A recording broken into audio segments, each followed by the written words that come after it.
Aleluia. Amém, irmãos? Quero chamar aqui o irmão Marcos. O irmão Marcos vai trazer a palavra para nós hoje. Ele é filho desse ministério. Amém? E está para ir para o seminário. Aí eu falei para ele então, palavra sua, terça-feira. Amém? Vamos receber, irmãos, o nosso irmão Marcos. Bem-vindo em nome de Jesus. Amém? Uma palavra. Amém. Boa noite, irmãos. Graça e paz. Vocês estão bem? Graças a Deus. Eu estou muito feliz com essa oportunidade aqui. Essa casa foi onde eu me converti, onde eu experimentei várias realidades com Jesus, coisas inesquecíveis, que é onde eu pisar meus pés, eu vou poder compartilhar, né? Foi onde inúmeras vezes, pela manhã, nas madrugadas, eu tinha o hábito de vir orar aqui na igreja. Na verdade era no templo lá embaixo, às 5 da manhã, e poder ver o pastor Amarildo ajoelhado, né, pastor, num suporte bem rústico de madeira. A gente que ia orar nessa hora, a gente tinha desejo de orar nesse suporte para pegar um pouco de unção. Brincadeiras à parte, mas é muito especial poder estar aqui, né, sabendo que o poder de Deus é especial demais e tem sempre algo novo para a nossa vida, né? E se nós abrirmos nosso coração para experimentar alguma coisa da parte dele, com toda certeza, ele irá trazer uma palavra específica, pontual, que pode ser uma mudança de chave, uma transformação real para o nosso interior, que vai ditar um novo rumo para a nossa história. Amém? Então eu queria que vocês abrissem comigo as suas palavras, a sua Bíblia, em Juízes, no capítulo 4. O ano está só começando e Juízes tem sido o livro que Deus tem falado demais ao meu coração. Esse ano, podendo pregar em algumas oportunidades, Juízes quase que foi o livro que eu mais preguei. Então, eu não sei como você começou o seu ano, mas quando a gente começa o nosso ano alinhado pela palavra de Deus, a gente pode ter uma convicção de que a gente está no caminho certo. Então, se ainda nós não recebemos ainda uma palavra pontual para o seu ano, eu encorajo você a orar para buscar ao Senhor uma palavra, né, pontual, para que essa palavra dite o seu ano, te oriente, te motive e seja para o seu coração uma bússola com um norte apontado para a vitória de Deus. Amém? Todo mundo abriu? Antes de ler a palavra, eu quero fazer mais uma oração. Feche os seus olhos, por favor, coloque sua mão no seu coração. Vamos realmente concentrar a nossa atenção, o nosso espírito, a nossa mente, a palavra de Deus nesse momento. Senhor Jesus, te louvamos, Pai, por essa noite especial aqui, por esse culto, Jesus, a sua casa de oração. Eu clamo ao seu Espírito Santo para que o Senhor já venha, Deus, visitando os corações.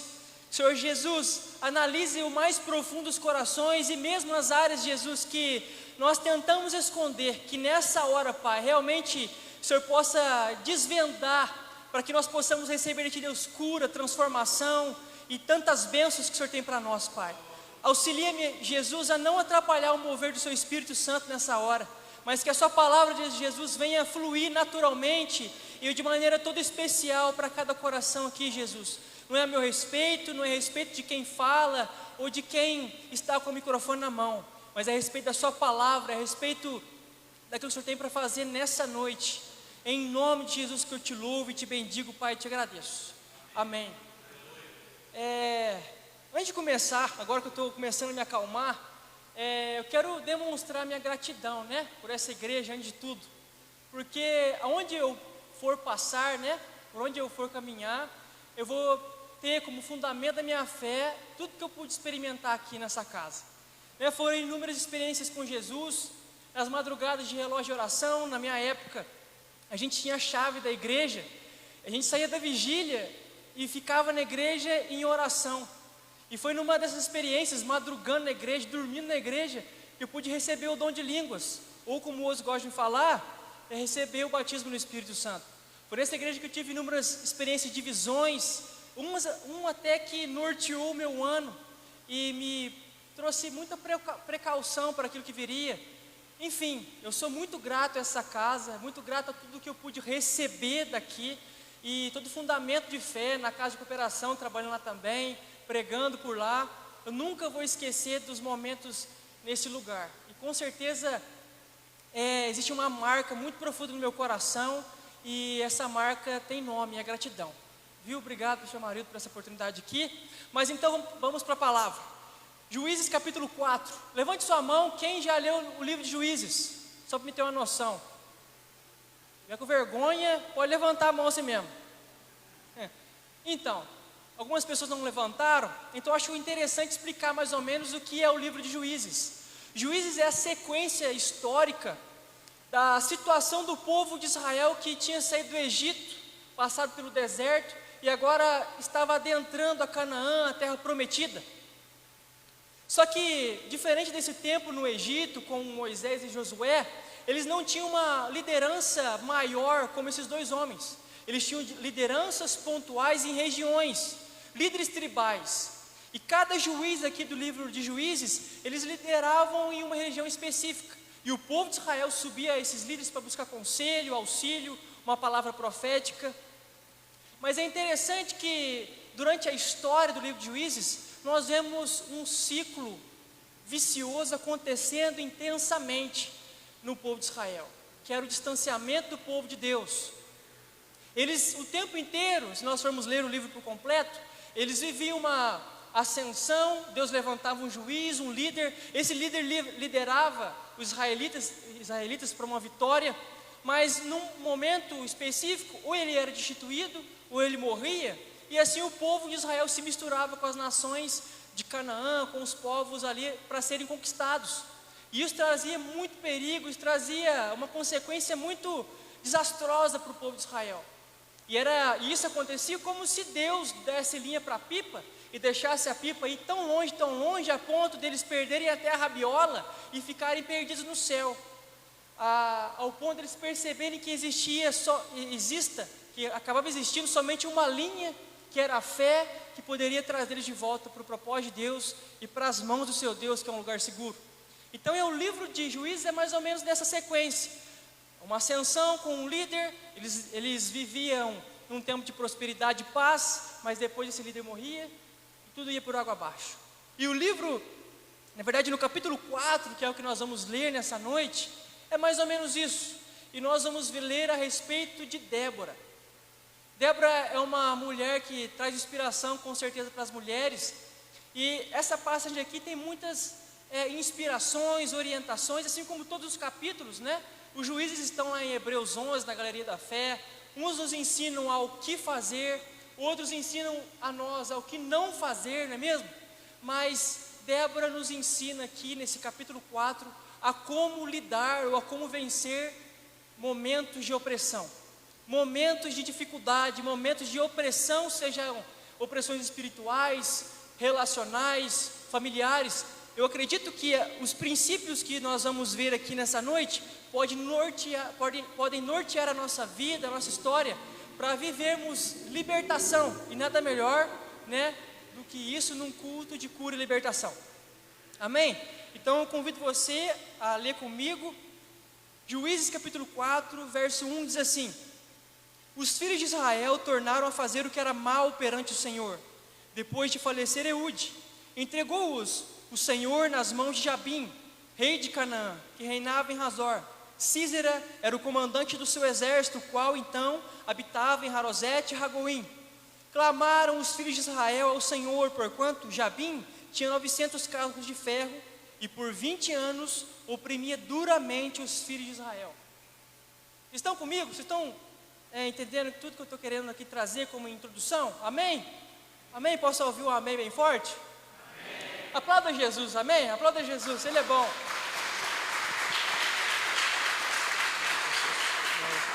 Glória a Deus. Amém. Então, irmãos, nós temos aqui praticamente um resumo daquilo que nós vamos ler daqui a pouco, no decorrer, né, da história de Débora. Mas nós vemos aqui que, como eu já disse, o povo de Israel voltou a pecar contra o seu Deus. E eles entraram num problema muito grande. Eles se distanciaram do seu Senhor, e Deus deixou eles viverem os seus próprios anseios, e isso trouxe para eles grande consequência do pecado. Eles estavam aprisionados, oprimidos pelo rei Jabim durante 20 anos, e essa opressão, ela não era qualquer uma, era uma opressão de um rei vitorioso, que tinha no seu poderio militar 900 carros de ferro. Imagine só, uma nação que agora estava começando a se desenvolver, Israel, que não tinha um poderio militar formado, estabelecido, que vivia em grupos tribais, que estava começando a sua população, e um rei que tinha como poderio militar 900 carros de ferro, ou seja, a maior tecnologia da época estava ao lado do rei Jabim. Já o povo de Israel estava perdido com relação a esse grande problema. Só que não somente esse problema era muito grande, mas também era um problema que durava muito tempo, por conta de que eles não tinham solução em suas mãos. Eles eram liderados no versículo 1, né? Depois de falecer Eude, o líder anterior a Débora era esse homem, esse juiz, Eude. Mas tudo aquilo que ele fez já não funcionava mais. Então as coisas passadas já não funcionavam para aquele momento que eles estavam vivendo ali. Então eles se viram numa situação de um conflito que não havia solução. O exército era muito grande, o rei Jabim tinha um grande capitão, general, que era muito poderoso. A situação, se olhasse para um canto, não tinha solução, se olhassem para outra região, não havia quem pudesse protegê-los. Então eles voltam seu coração para Deus e entendem aquilo que diz no versículo 3: clamaram os filhos de Israel ao Senhor. Irmãos, quando a situação aperta, quando nós não vemos solução em lado nenhum da nossa história, quando os inimigos nos oprimem, clamar ao Senhor é a maior e melhor solução para a nossa história. Amém? O povo de Israel estava num tempo muito difícil, e às vezes na nossa vida as coisas estão de maneira semelhante. Um tempo de opressão que dura muito tempo, um tempo de opressão que tem nos feito pensar até mesmo se vale a pena viver a vida. Um tempo de opressão em que as minhas ferramentas, os meus métodos, as minhas maneiras de viver a vida, de encarar a minha solução, já não servem mais, não fazem mais sentido, não funcionam. E nós temos que perceber diante desse capítulo 4 que aquilo que faz a engrenagem da solução começar a funcionar é clamar ao nosso Deus. Porque quando não há solução humana, o nosso Deus, cheio de misericórdia, Ele pode apontar para um norte vitorioso, para nos mostrar onde está a solução da nossa vida. Então, irmão, eu não sei como começou o seu ano, eu não sei quais são as suas esperanças e expectativas para esse 2023 que só começou, e para alguns começou com um ar de tristeza, por conta da política, por conta da realidade religiosa, mas eu quero dizer que a palavra se mantém a mesma, e o povo de Deus continua perseverando e triunfante. Se nós clamarmos ao Senhor e entendermos da parte dEle que Ele tem vitória, solução e para nós conquista. Amém? Então nós vamos perceber que esse clamor do povo de Israel levantou uma solução. O clamor do povo de Israel alcançou o coração de Deus, e Deus levantou Baraque e Débora, ou Débora e Baraque. Agora a pergunta que eu vejo levantada nesse momento é: se Deus ouviu o clamor de Israel, por que Deus não ouviria o nosso clamor, o clamor da igreja? Se Deus ouviu esse povo que estava em pecado, por que Deus não nos ouvirá?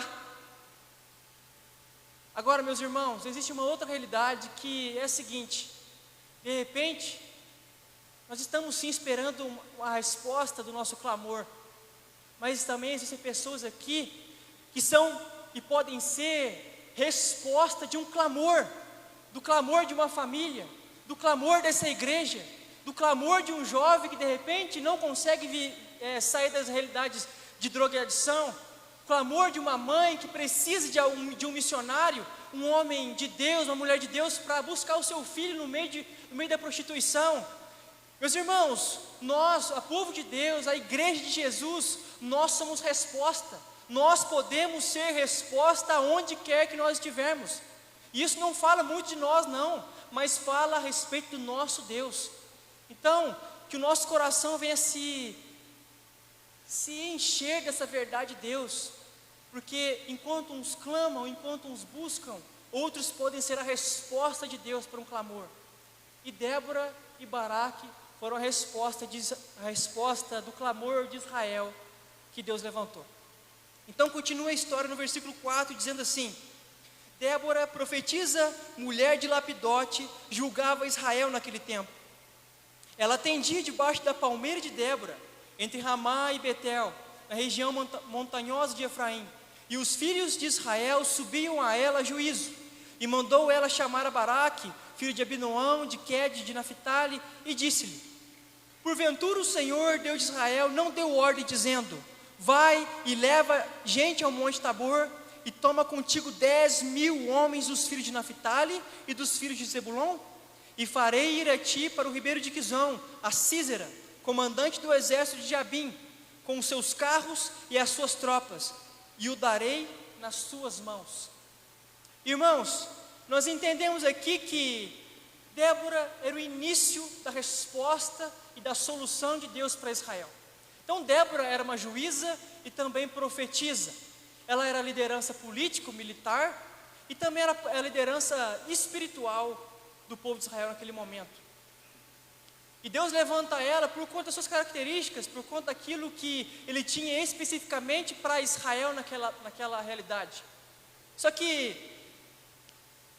como resposta de Deus para o povo de Israel, com um período de opressão, nós vemos que buscar direção do alto é o primeiro passo para entender o que Deus quer fazer no nosso meio, para trazer a libertação, para trazer a cura, para trazer a solução das opressões de nossa vida. Buscar direção de Deus é a orientação que precisamos seguir para vencermos os períodos de opressão. Então, meus irmãos, Débora, como eu já falei, ela era profetisa e juíza. Ela busca o seu Senhor como mulher de Deus e entende que ela não era a resposta militar para aquele momento, mas ela era o canal de Deus para avisar Baraque que ele era o guerreiro que iria enfrentar aquela situação. Então, meus irmãos, eu não sei a realidade vivenciada por nós nesses dias, mas sei que toda e qualquer ferramenta, todo e qualquer método que nós podemos procurar na internet, às vezes métodos científicos, e isso é bom, às vezes métodos psiquiátricos, e isso é válido, não são nada se nós não buscarmos a direção do Senhor, porque métodos humanos são um pó diante do poder de Deus. Métodos humanos somente são ensinos pequenos demais diante do poder de Deus. Então Débora, entendendo essa realidade, ela busca o seu Senhor, e o próprio Senhor traz uma orientação, traz Baraque, traz esse guerreiro, e nós não temos muitas informações sobre ele. A única coisa que nós sabemos é o significado do nome de Baraque. Naquela época, os povos, na verdade, davam nome para os seus filhos, para as crianças, com uma intenção, e aquela intenção era ditar mais ou menos aquilo que o futuro dele vai seguir, o futuro dele será. E o significado do nome Baraque é raio, é trovão, é relâmpago, ou seja, é algo que causava medo, é algo que causava um estrondo, é algo que fazia barulho, não é mesmo? Então nós temos somente essa informação de que ele era um guerreiro, e Deus levanta esse homem. Deus levanta esse homem para caminhar juntamente com Débora. E o segundo ensinamento que nós podemos extrair aqui dessa passagem é o seguinte: depois de buscarmos direção de Deus, nós temos que entender que sozinhos nós não somos ninguém. Nós temos que entender que caminhar sozinho no reino de Deus não é uma escolha muito sábia. Caminhar sozinho no reino de Deus é entender que nós vamos caminhar somente pouquíssimas milhas, mas quando nós encontramos alguém para compartilhar os nossos problemas, para compartilhar as direções que Deus tem nos dado, se nós unirmos nossas forças, nós podemos viver dias de solução, dias de libertação com a nossa opressão. E às vezes, aqui com relação a Débora, ela teve que descer do salto alto, porque imagina só, Débora, a liderança de Israel, a juíza, a profetisa teve que buscar a ajuda de alguém. Ou seja, meus irmãos, a libertação passa pelo processo da humildade, passa pelo processo do quebrantamento, ou de se convencer de que sozinho nós não vamos a lugar algum. Sozinho nós não somos ninguém. Então, de repente, nessa hora, Jesus nos orienta a compartilhar os nossos problemas, as nossas opressões, os nossos pecados, para dividir o nosso fardo, dividir as nossas dores, dividir os nossos receios. Porque não é mesmo? Não é muito mais fácil nós encontrarmos alguém capacitado ou com outro tipo de capacitação para nos ajudar a caminhar? Porque ao passo que Débora, ela era uma juíza e profetisa, Baraque era guerreiro. Ou seja, eram capacidades diferentes, eram treinamentos diferentes, era uma história diferente, experiências diferentes que faziam dessas pessoas complementares. Então, meu irmão, eu encorajo a igreja nessa hora, nesses dias, a caminhar em discipulado. E essa é uma realidade que eu aprendi aqui. E até hoje eu caminho nessa orientação. Os líderes, os meus discipuladores, do tempo que eu era bem pequenininho, até hoje falam na minha vida. Domingo agora eu estive na casa de um. Trocamos um tempo de comunhão, depois oramos. Jesus encheu a sala daquela casa. Às vezes eu bato lá na estaca para receber conselho de um outro. Porque o discipulado é isso. Não é a respeito de todo dia nós estarmos na casa de alguém, mas é a respeito nosso coração está alinhado, entendendo que nós podemos contar com esse discipulador, com esse líder, a qualquer momento. Uma outra realidade foi quando eu estava num tempo de conversa com um amigo meu. E eu vivia num problema cíclico, vivendo sempre alguns problemas interiores, e eu não entendi o porquê. E numa noite de conversa, a gente conversando sobre a nossa vida, sobre nossas experiências, eu lembrei de uma situação da minha infância. E eu entendi que aquilo lá era um direcionamento do Espírito Santo mostrando a raiz do problema, a raiz do meu problema. E a partir daquela situação ali eu pude entender como proceder, como lidar com aquela situação. Então, meus irmãos, o lugar de comunhão, o lugar de relacionamento, de discipulado, é o lugar que pode Deus fazer brotar coisas que a gente nem imaginava que acontecesse. Coisas que às vezes estão no nosso subconsciente, que nos aprisionam, que afetam a nossa vida e às vezes ditam o nosso caminhar, podem ser ali reveladas pelo movimentar do Espírito Santo no discipulado. Então, assim como Baraque e Débora caminhavam juntos para essa batalha, para essa libertação dessa opressão, nós também temos que caminhar como igreja, como discípulos de Jesus, que não andam muito sozinhos, que não conseguem ir muito longe sozinhos. Amém? E a história continua no versículo 8. Então lhe disse Baraque: se fores comigo, irei, porém, se não fores comigo, não irei. Ela respondeu: certamente irei contigo, porém não será tua a honra da investida que empreendes, pois às mãos de uma mulher o Senhor entregará a Sísera. E saiu Débora e se foi com Baraque para Quedes.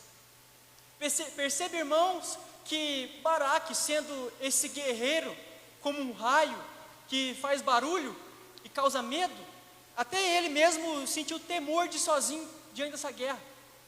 Até esse guerreiro que causava medo e fazia barulho, teve seu temor, tremeu diante dos 900 carros de Sísera. Se eram 900 carros, imagina só todo esse pelotão apostos diante de Israel. Não, eu acho que qualquer um de nós poderia tremer diante dessa situação. Ou seja, meus irmãos, até aqueles que nós achamos mais capacitados, mais ungidos, mais preparados podem tremer diante das dificuldades da vida.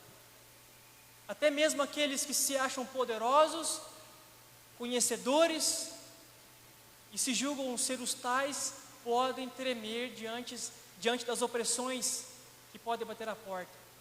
E é diante dessa situação que Deus levanta, de repente, uma pessoa improvável, que é Débora.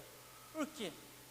Porque na época dos juízes, se nós formos ler o livro de Juízes, não somente o livro de Juízes, mas a história passada, regressa, nós vamos perceber que a figura feminina numa liderança era muito inexpressiva. Era muito pequena a liderança feminina na Bíblia.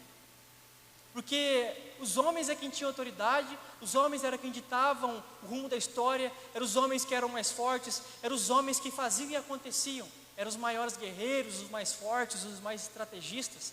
Mas Deus levanta essa mulher, que diante de repente de Israel, era uma profetisa e uma juíza, e aos olhos deles tinha pouco tempo para durar ali. Era uma mulher. Quem é essa mulher? Quem é essa mulher para ditar para nós algumas coisas? Logicamente Deus usava essa mulher, e Deus usou muito essa mulher. E o que eu quero dizer é que no meio das opressões, às vezes nós colocamos a nossa esperança em pessoas que são, aos nossos olhos, muito capacitadas. Mas Deus gosta de nos surpreender e colocar diante de nós alguém que nós não julgávamos, nós julgávamos um ninguém, para nos surpreender e mostrar que Deus usa quem Ele quer, e Ele faz de qualquer pessoa uma pessoa ungida. Nós temos exemplos inúmeros, como Davi, nós temos inúmeros exemplos, como Gideão, um covarde.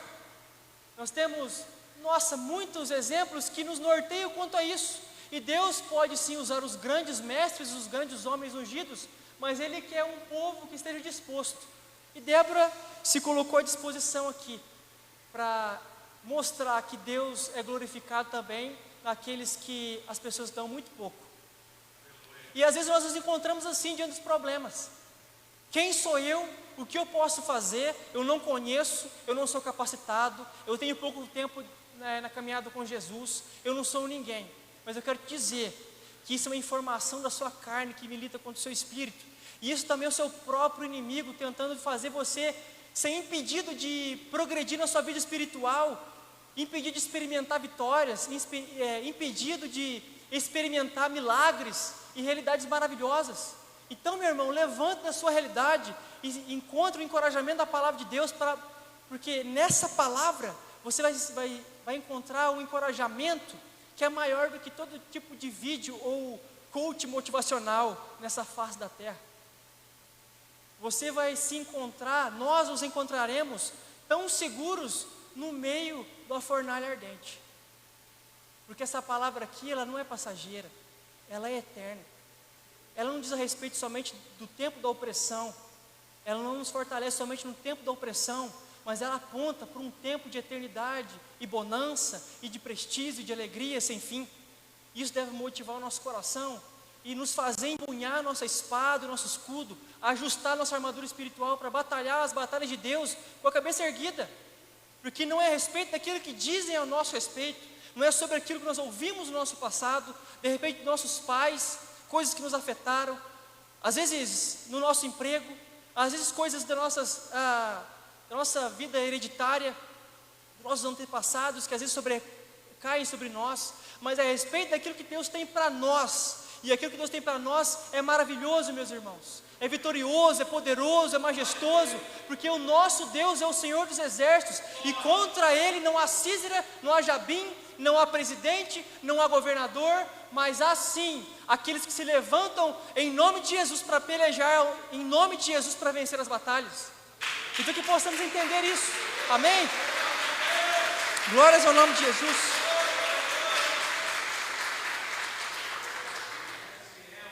Amém. Só que sabermos dessa realidade não quer dizer que nós não vamos temer, que nós não vamos sentir, que nós não vamos ter que processar certas coisas quando nos encontrarmos diante do problema, quando nos depararmos com a opressão da vida. O texto no versículo 10 continua: Então Baraque convocou a Zebulon e Naphtali em Quedes, e com ele subiram 10.000 homens. Débora também subiu com ele. Eu quero pular o versículo 11 porque faz parte de um outro contexto. Versículo 12 diz assim: Anunciaram a Císera que Baraque, filho de Abinoão, tinha subido ao monte Tabor. Císera convocou todos os seus carros, 900 carros de ferro, e todo o povo que estava com ele, de Harosete a Ragoim, para o ribeiro de Quizon. Perceba que agora Baraque e Débora chamam os 10.000 homens. Eles estão indo para a batalha. Diante do vale, eles se deparam com Jabim, com Sísera, 900 carros de ferro, a maior tecnologia militar da época. Nós não temos noção de quantos homens tinham nesse pelotão, mas para eles temerem e terem sido aprisionados e oprimidos 20 anos, esse exército era um exército muito, muito poderoso. Nós não temos essa informação aqui, mas dá para ter noção que esse povo, para ter buscado a direção de Deus e clamado ao Senhor, a opressão não era pequena, as coisas não eram fáceis. E nesse momento se encontra Débora e Baraque, os homens, os 10 mil homens, os de Naphtali e os de Quedes, Zebulon, desculpa, diante daquele exército todo, de repente tremendo, outros pensando em sua família, e naquilo que deixou para trás, naquilo que eles podem perder, ou até mesmo perder a sua própria vida. E meus irmãos, com toda a motivação, clamando ao Senhor, recebendo direção, compartilhando a nossa história para andarmos em comunhão, entendendo que Deus usa pequenos e grandes, isso não quer dizer que no momento específico, em enfrentarmos a opressão da nossa vida, nós não vamos tremer. Nós não vamos tremer. Isso é um divisor de águas, porque nessa realidade, quando nós encontramos a opressão diante de nós, nós vamos conhecer aqueles que são e aqueles que não são. Mas diante desse temor, desse medo, desse receio da morte, Deus levanta uma voz profética que aponta uma direção e que mostra um caminho de vitória. Eu quero dizer que diante dos momentos de dificuldade da nossa vida, e aonde a gente não vê mais solução, Deus levanta sempre uma voz, e essa voz é do Espírito de Deus, para nos mostrar que é Deus que vai adiante de nós, e para nos libertar. O versículo 14 diz assim: então disse Débora a Baraque: dispõe-te, porque este é o dia em que o Senhor entregou a Sísera em suas mãos. Porventura o Senhor não saiu diante de ti? Baraque, pois, desceu do monte Tabor, e 10 mil homens após ele. E o Senhor derrotou a Sísera e todos os seus carros e a todo o seu exército ao fio da espada, diante de Baraque, e Sísera saltou do carro e fugiu a pé. Mas Baraque perseguiu os carros, os exércitos até Harosete e Ragoim. E todo o exército de Sísera caiu ao fio da espada, sem escapar nem sequer um. Então, meus irmãos, diante das opressões da vida, Deus levanta os seus homens com uma voz profética, e nós também podemos ser levantados com uma voz profética que está na palavra de Deus aqui, para nos mostrar que a vitória está logo ali, porque não é a respeito de nossas capacidades, mas é a respeito daquele que já foi adiante de nós, e já trilhou um caminho, e disse que foi nos preparar a morada, que nos deixou um consolador, nos deixou um tempo, uma casa de oração, uma realidade de comunhão para vivermos em fé e em vitórias, e em obediência. Então, meus irmãos, perceba que aqui, aquele que era o aterrorizador, ficou aterrorizado e teve que correr. Perceba que 900 carros de ferro passaram a não ser nada, porque no versículo 16, na última parte diz: não escapou nenhum. E Deus quer fazer isso com a nossa vida, diante dos opressores da nossa história, os demônios, os espíritos malignos que nos rodeiam, de repente as pessoas propriamente que nos oprimem. Deus quer nos mostrar que nós podemos vencer um por um, para que nem sequer um fique diante de nós, não no sentido que eles vão ter um fim trágico, mas de que nós teremos um fim de vitórias, e que a nossa história servirá de testemunho de salvação, de alegria, de gozo e de perseverança, para que as pessoas que antes nos oprimiam, as realidades que antes nos oprimiam, agora possam perceber que existe Deus em Itamonte, existe Deus em Israel, existe Deus na minha e na sua vida. Então, meu irmão, eu quero te pedir para se colocar de pé, porque Deus pode realizar uma obra maravilhosa. Eu queria que, se fosse possível, pedir para o louvor subir aqui, para a gente juntos louvarmos ao Senhor, porque diante do nosso Deus não há causa impossível, diante do nosso Deus não há nada que possa ser impedido quando nós clamamos a Ele com o nosso coração. E às vezes nós estamos rodeados por um tempo tão longo de opressão, às vezes 1 ano, 5 anos, 20 anos, uma vida cheia de opressões, e nós temos buscado alternativas em remédios, em familiares, em realidades inúmeras, e nós não vemos solução. Mas aqui no versículo 3 de Juízes 4, nós vemos que a solução é clamar ao Senhor. O princípio das soluções é clamar ao Senhor. Então, se a sua família precisa de uma solução, se o seu pai, a sua mãe, seus irmãos, se a sua própria vida financeira, eu não sei, está no momento de opressão, Deus quer trazer nessa noite libertação. E nós sabemos pela palavra aqui que tudo isso acontece, as opressões acontecem, são somente pelo distanciamento do Senhor. O povo de Israel se distanciou do Senhor, e por isso a opressão veio. Então, meus amigos, o nosso Deus é riquíssimo em misericórdia, e Ele pode fazer resplandecer o rosto dEle sobre nós nessa hora, e nos encher de unção e de poder, para vivermos dias alegres, felizes, vitoriosos, amém? Eu vou fazer uma oração aqui, e eu quero pedir para que você, se sentir no seu coração, ore com toda a sua intensidade, mas de joelhos. Eu vou me ajoelhar aqui, e eu peço também para você, se você sentir no seu coração, se essa palavra fez sentido para você, que você se ajoelhe também, porque nós não estamos aqui buscando ajuda de homem algum, mas é daquele homem, o carpinteiro, que morreu, ressuscitou, está à destra do Pai e nos promete vida e abundância. Amém? Vamos orar então. Senhor Jesus, nós te louvamos, Pai, pela sua misericórdia toda especial sobre nossas vidas. Nós sabemos, Deus, que o Senhor é o Deus de ontem, de hoje e eternamente será o nosso Deus. O Senhor diz, Deus, que as inúmeras coisas passarão, mas a sua palavra, Deus, nunca passará. E nós estamos aqui, Deus, dizendo para o Senhor que as nossas ferramentas, os nossos métodos, as nossas maneiras já não funcionam mais, aquilo que funcionou ano passado já não dá certo, mas nós queremos, Pai, receber de Ti uma unção, um fortalecimento especial, Deus, para vivermos a Sua vontade e vencermos, Pai, as provações. Em nome de Jesus, nós te oramos e te vencemos, Pai, sabendo que a vitória é nossa. Canções tão Amém, vazias, tesouros